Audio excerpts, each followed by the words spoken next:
L'injonction paradoxale. Comprendre et surmonter cette relation toxique. L'injonction paradoxale est une forme subtile mais puissante de manipulation psychologique où une personne donne une directive qui, par sa nature même, crée une contradiction insoluble. Un exemple emblématique de cette manipulation est l'ordre « Sois libre ». C'est un ordre. Cet article explore le concept des injonctions paradoxales, présente des exemples concrets et propose des solutions pour échapper à cette dynamique toxique. L'injonction paradoxale survient lorsqu'une personne donne une instruction qui, de par sa nature contradictoire, place l'autre dans une situation où toute réponse est vouée à l'échec. Ces directives créent des dilemmes psychologiques insolubles et génèrent un stress émotionnel intense. Voici des exemples concrets. Sois libre, c'est un ordre.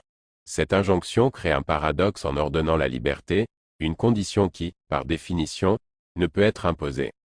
Sois spontané. L'injonction à la spontanéité est auto-contradictoire car la spontanéité ne peut être commandée. Elle doit être naturelle. Ne pense pas à un éléphant. En ordonnant de ne pas penser à quelque chose, l'injonction paradoxalement assure que la personne y pensera. Arrête de me contredire. Cette directive est paradoxale car répondre par une objection serait une contradiction, tandis qu'obéir reviendrait à nier son propre point de vue. Les injonctions paradoxales peuvent entraîner une confusion mentale, une diminution de l'estime de soi et un sentiment d'impuissance. Les individus soumis à ces directives se retrouvent souvent dans un état de stress constant et de conflit intérieur, ce qui peut mener à l'anxiété et à la dépression.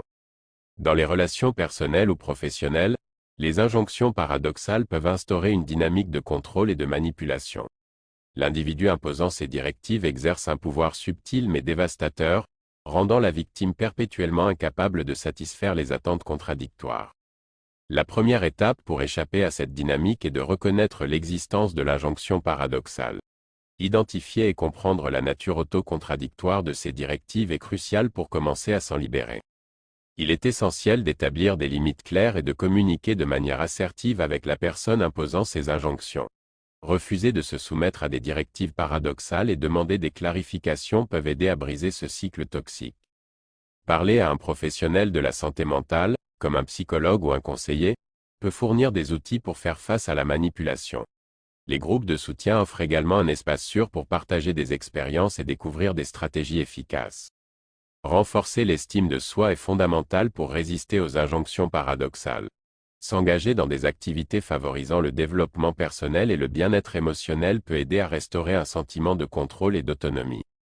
Parfois, la meilleure solution est de prendre du recul par rapport à la relation ou à la situation toxique. Cela peut impliquer de réduire le contact ou même de quitter une relation ou un environnement nocif pour préserver sa santé mentale et émotionnelle.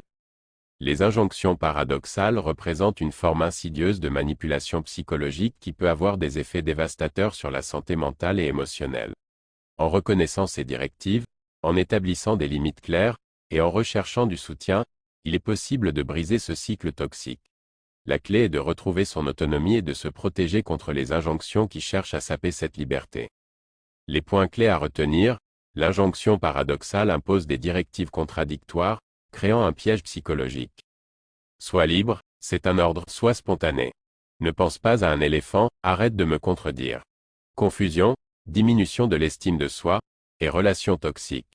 Reconnaître l'injonction, établir des limites, chercher du soutien, développer l'estime de soi, et prendre du recul si nécessaire.